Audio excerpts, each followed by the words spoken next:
y'all that don't know me, I'm Marisol Cortez. I teach at the University of Texas at San Antonio in the English department.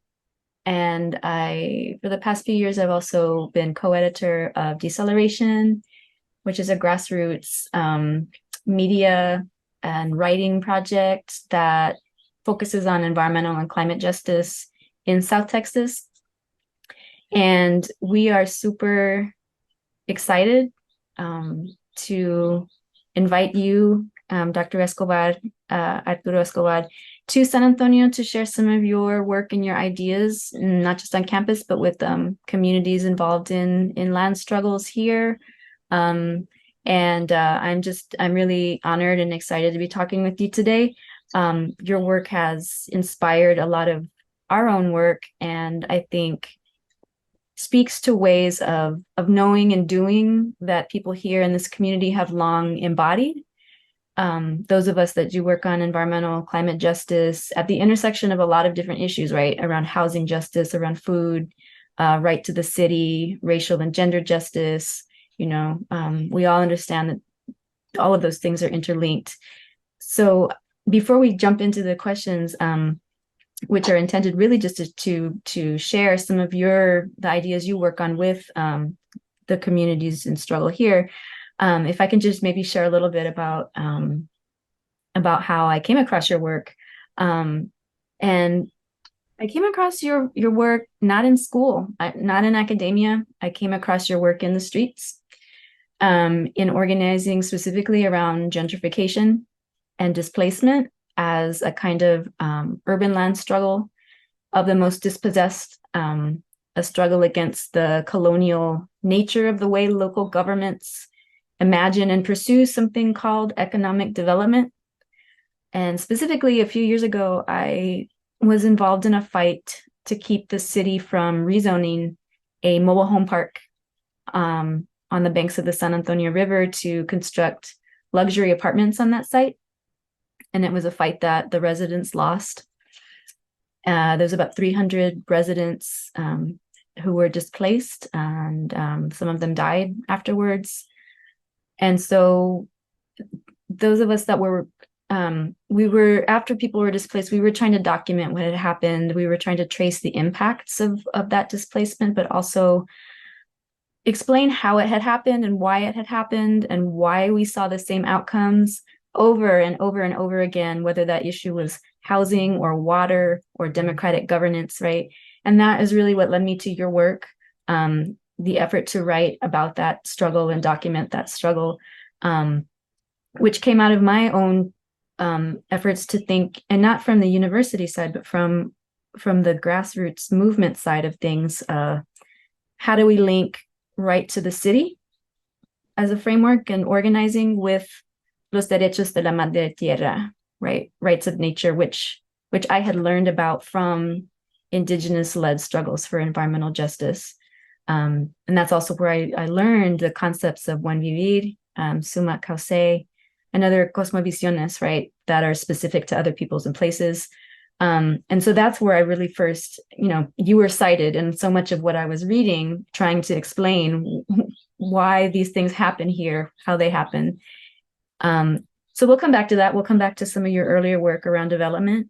But for now, I just wanted to thank you for your many decades of writing about these issues, because when I first encountered it, I felt like it gave language and history to things that we've tried to articulate here for decades, right? This common framework that links our struggles in this place to struggles the world over. So thank you and welcome. And really just to ask first, for folks here in San Antonio, can you just say a little bit about where you're from and what you're writing about currently? I know a lot of your ideas emerge in struggle as well, with social movements in Colombia led by Indigenous and Afro-Latina communities and groups. So what are those movements struggling for? And how has that shaped some of your own ideas, what you write about? Okay. Thanks so much, Marisol, for the invitation to this first conversation that is going to be virtual. And I'm really, really glad that good part of my visit is going to be with community groups that have been involved, as you were saying, in struggles for environmental, racial, and gender justice, and the defense of land, and also the rise of the city, which is something that I've been working on more recently, the question of the city, what is happening in the cities. And I was born and grew up in Colombia, Cali, Colombia. And I came of age as a college student in the 1970s at a public university in Colombia. My parents were actually from peasant background, but they moved to the city of Cali, which in 1971 had about 700,000 inhabitants. Right now, Cali has close to 3 million inhabitants.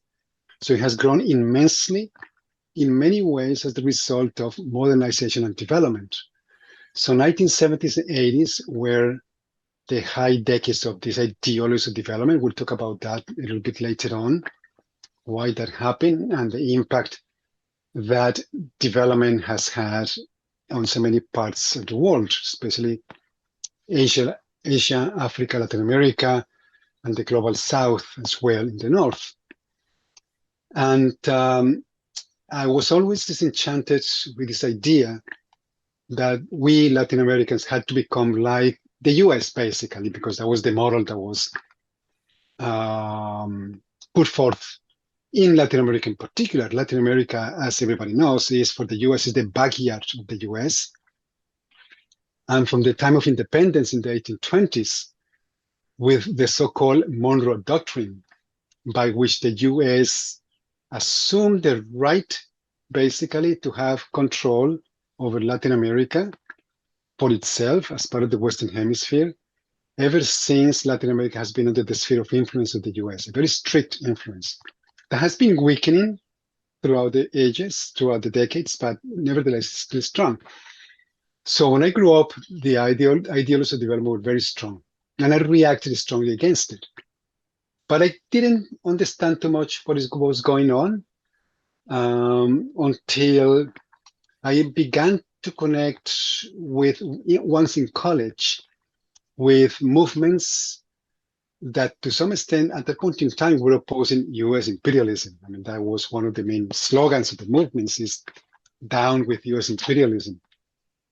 So they were not ethnic struggles per se at that point in time, although there was the beginning also of indigenous movements in Colombia in the 1970s. And little by little, I started to think more about how, especially how communities were resisting development. So when I was doing my PhD in California, I decided that that was going to be the focus of my dissertation. And I went to a particular region in Colombia, the Pacific coast, Pacific littoral, between Panama in the north and Ecuador in the south, and between the Andes mountain chain in the west and the Pacific Ocean, which is a large rainforest region, mostly inhabited by Black peoples, descendants of Maroons and formerly enslaved peoples, and indigenous people. And what I found there was two things. First, that there was a very strong, vibrant Black movement that was then growing for the defense of the territories and the identities and the rivers and the forest. And second, that the region was also become known worldwide as a great hotspot of biological diversity. It really is one of the most biodiverse regions in the world. Mm-hmm. At the same time, it was also found to be a frontier for development. So everybody was trying to get into the region to do development projects that, for the most part, were very destructive.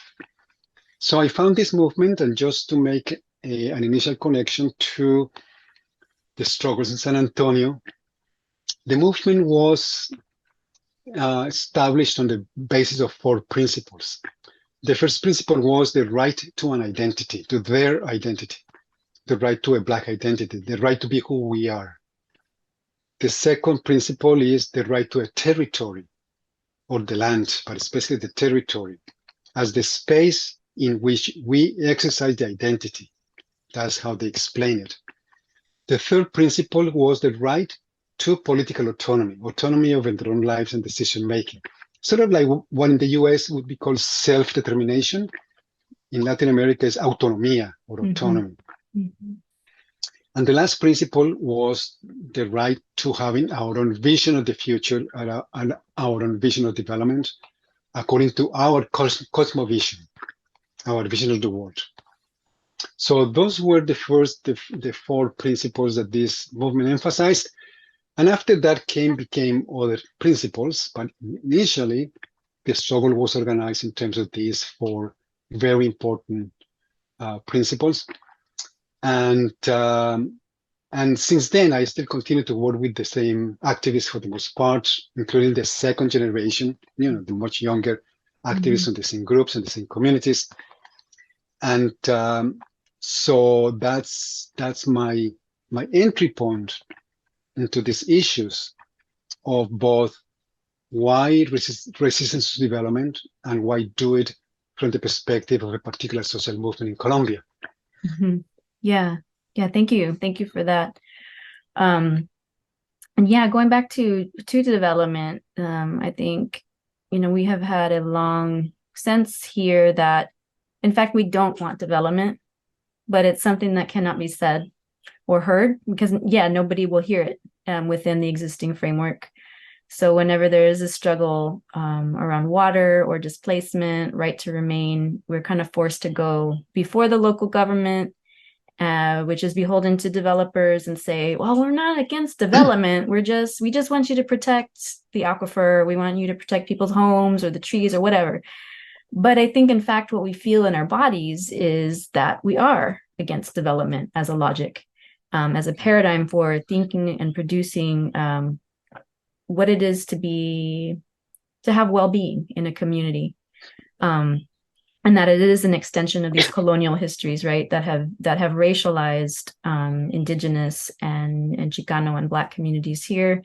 So, as I mentioned, like when I came across your earlier critiques of development, it was really profound because it did put into words sort of these ideas we have been enacting, even if we don't see them in those terms or as part of these larger movements. And so for those that haven't read some of your earlier work, can you kind of go more deep into and just sort of, like sum up your argument about why development as an idea or a logic is so problematic, and what it would mean to imagine an alternative, not an alternative kind of development, right? Not sustainable development or anything like that, but an alternative to development, alternative way of living and thinking about well-being, and just some of the best alternatives that you've seen as articulated by these movements that you work with. Yes, thank you, Marisol. So maybe I'll put it this way to begin with. Before 1945, for the most part, nobody was talking about development. The concept as we know it today did not exist. It was the beginning in 1920s, 1930s of something called colonial development, especially the British in Southern Africa were trying to implement some sort of colonial development act. But it was in the 40s and 50s with decolonization and after the Second World War that the rich countries found that discovered sort of the poor countries as an arena of intervention of a different kind. Since most countries by then were independent or were gaining independence, they had to shift from colonialism to development. So the concept that was invented in the 1940s, 1950s was the concept of development. That basically suggested that Latin America, Asia, Africa, the third world, as it was called, because this concept was initially applied to those countries and not to anywhere in the global north, as we call it today, that these countries were underdeveloped because they were poor, they were ignorant, they had traditions that had to get rid of for progress to take place. They didn't have capital, they didn't have technology, they didn't have science. Basically, they didn't have what we, the developed people, had, and we have to give it to them. So that was the beginning of a strategy for development and modernization. They had to be modernized. So they had to abandon the traditions. And the texts from the 50s and 60s and 70s are very open about that. They were really, really strikingly racist and Eurocentric. What is most important to notice is that it made perfect sense to the elites and to most people in the first world. They looked at Mexico, they looked at Colombia, they looked at Sub-Saharan Africa, they look at India and they say, wow, these countries are really poor and their traditions, I mean, they're backward, they're ignorant. So that was when the dream of development that became a nightmare, little by little, became so important worldwide. Mm-hmm. And then it became applied in many different ways to colonized groups in the global north as well, especially indigenous communities, communities of color in the US, in New Zealand, in Australia, even in other parts of Europe as well. So what is that characterizes development really? Really, to some extent, it was an instrument of capitalism. So we talked about development, it's always capitalist development, but it's much more than capitalism because it's a project to transform at a very fundamental level the communities that have existed, the other ways of being, the other ways of knowing and doing that have existed historically in all of these territories that development then had to conquer, to transform. So development was a strategy of occupation, was a strategy of colonization, was a strategy of conquering territories. So for development to take place, they had to enter the territories of people, they had to displace people. That's why there was a massive dislocation and displacement. So much that, for instance, Colombia, 1950, at the beginning of the development era for Colombia, was about 80% peasant. Today is hardly 20%.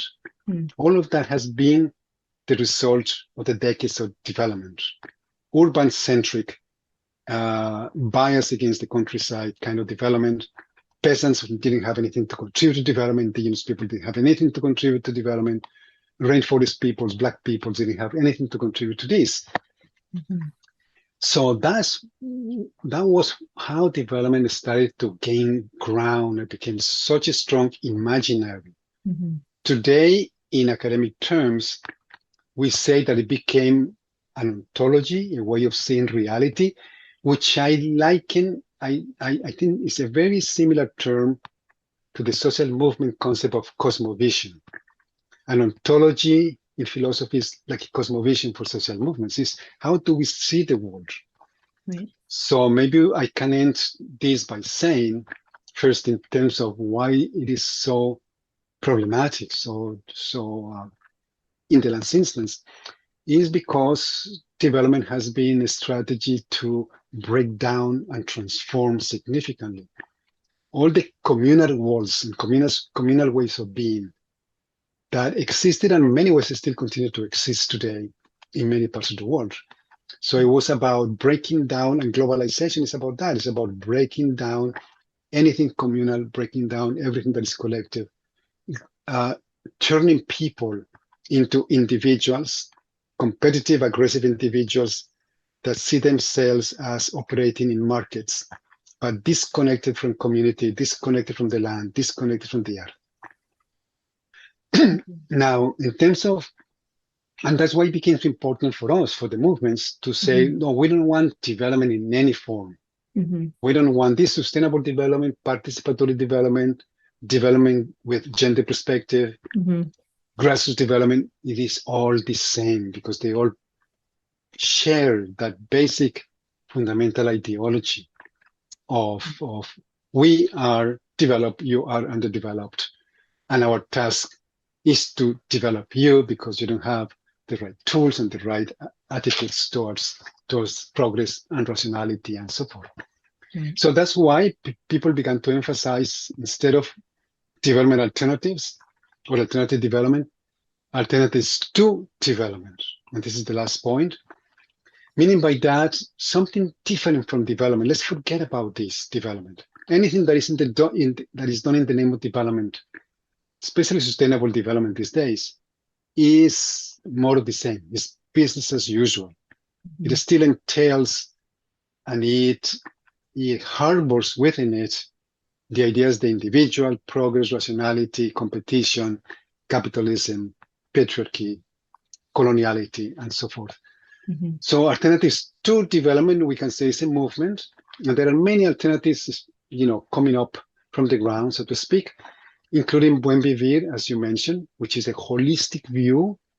It's an integral view in which communities strive for the control over their lives and their own futures by taking into account not only one measure, which is material production, but the material and the cultural and the spiritual well-being of the communities.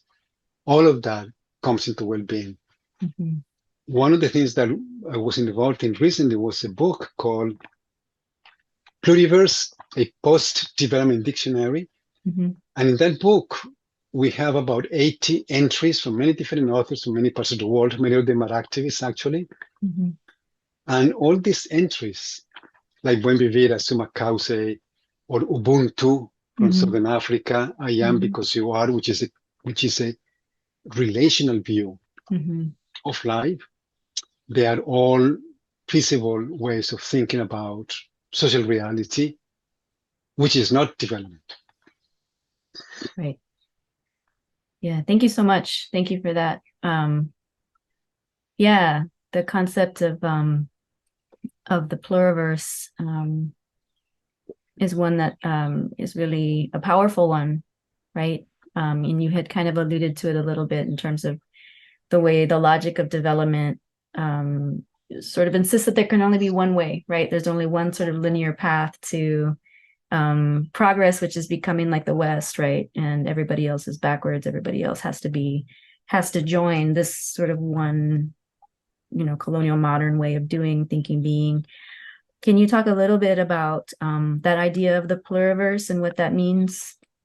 Yes, definitely. I think it's one of a family of concepts that has been emerging also over the past decade, precisely to move away from what you were saying, Marisol, this idea that there is a single historical trajectory that all peoples in the world have to follow, because that idea has also coexisted with other very damaging ideas. We are all in the global economy. We are all within the single world. There is a particular world, the capitalist globalized world, that has occupied all other possible worlds and other possible realities. So against this idea of a single reality, a single world with a single trajectory that all people have to follow, the pluriverse begins to make visible the idea that life can be otherwise, that societies can be organized in many different ways. The pluriverse comes initially from the Zapatista, who, as most of you know, I'm sure, a movement in Chiapas that emerged in January 1994 and has become very important, very instrumental for its ideas for many struggles in the world. And at some point, the Zapatistas said that we do not want inclusion into your world. We don't even want to change the world. We want a world where many different worlds are possible. So that's the main definition of the pluriverse. It's a world made of many worlds, not a world made of a single world, the Western modern capitalist world, but really where all peoples can thrive and flourish in different parts of the world. And this is important also because part of the idea, and this is a concept that emerged very strongly from indigenous movements in Latin America around 1992, around the 500th anniversary of the so-called discovery of America. The counter celebrations by indigenous peoples were based on this idea of a civilizational crisis, that they didn't have anything to celebrate for, obviously. Here in North America as well, in Canada, native peoples didn't feel they had anything to celebrate.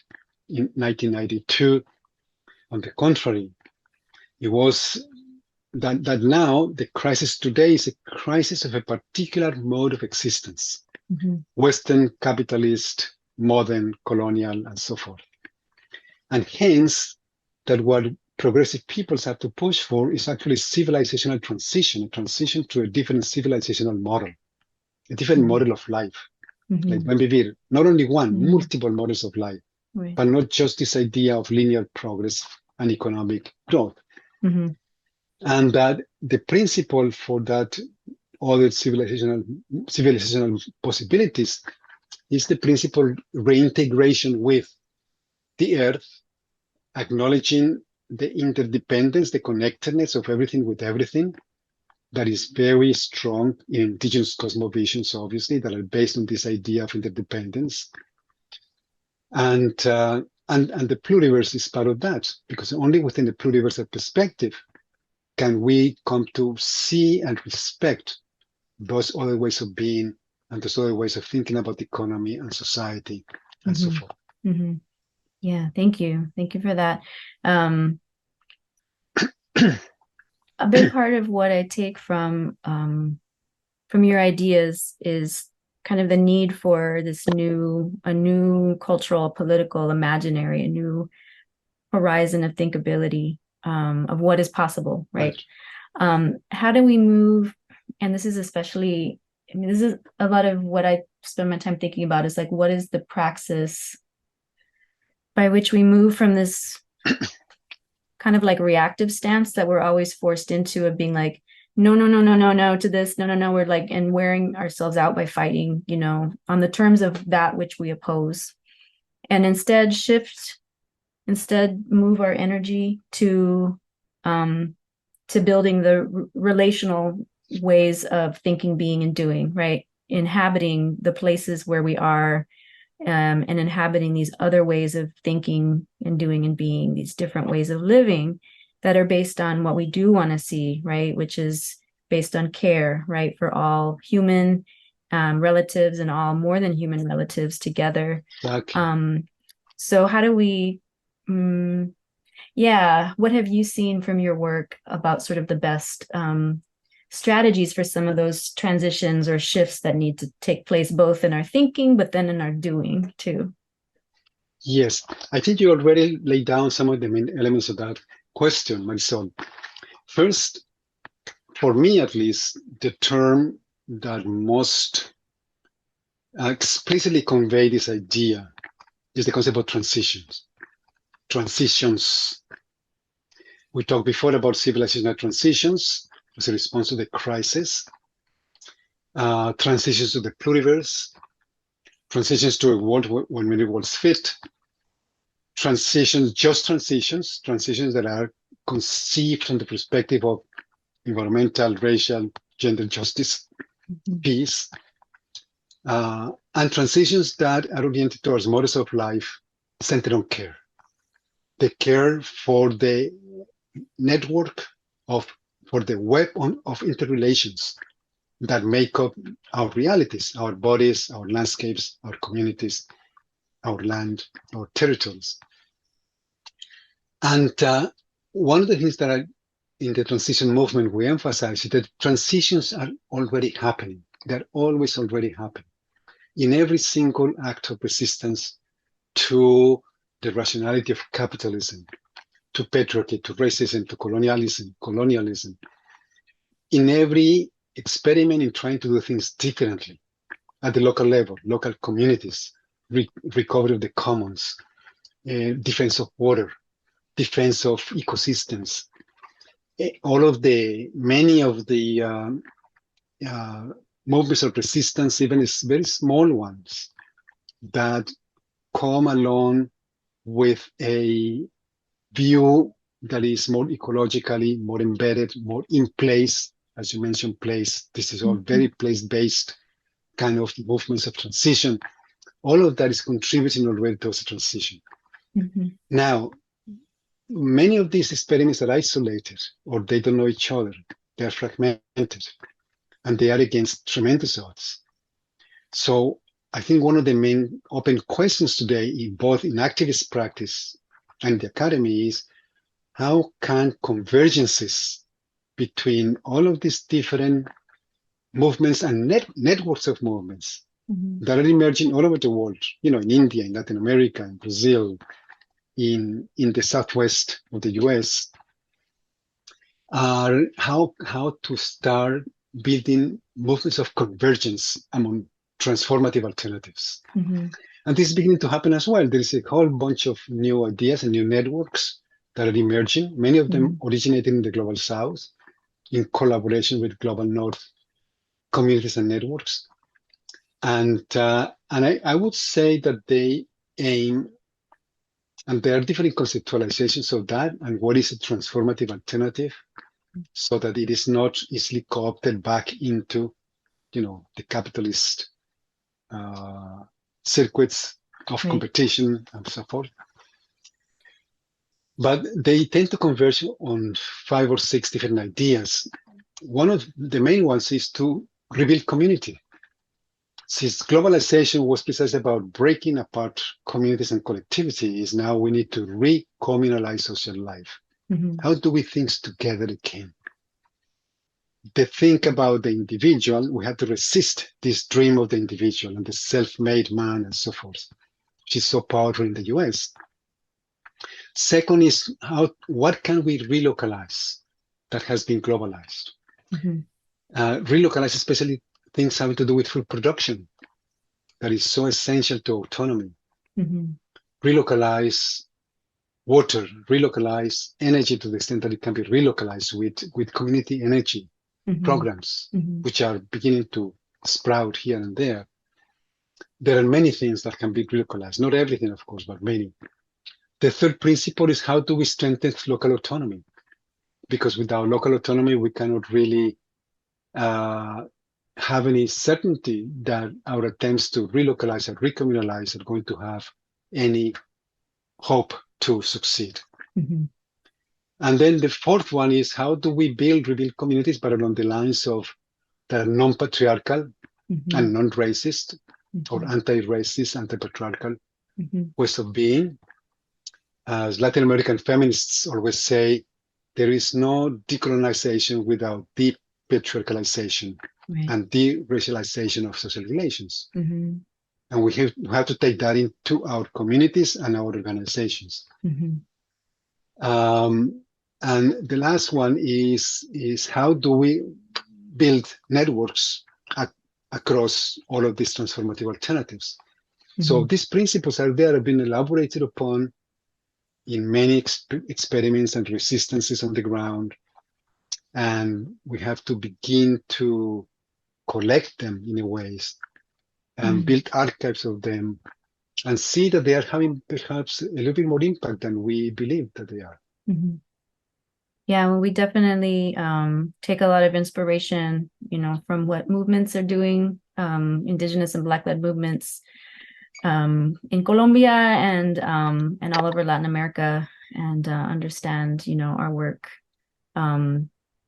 as trying to figure out what that means for this particular place, right? In solidarity with Indigenous struggle here and Black struggle here. So yeah, thank you. I appreciate bringing like that, those tactics, sharing some of that knowledge with us up here. Just lastly, anything that you didn't get to share about your work that you think is important for folks here to understand or to think about? And if not, that's okay too, if you're tired.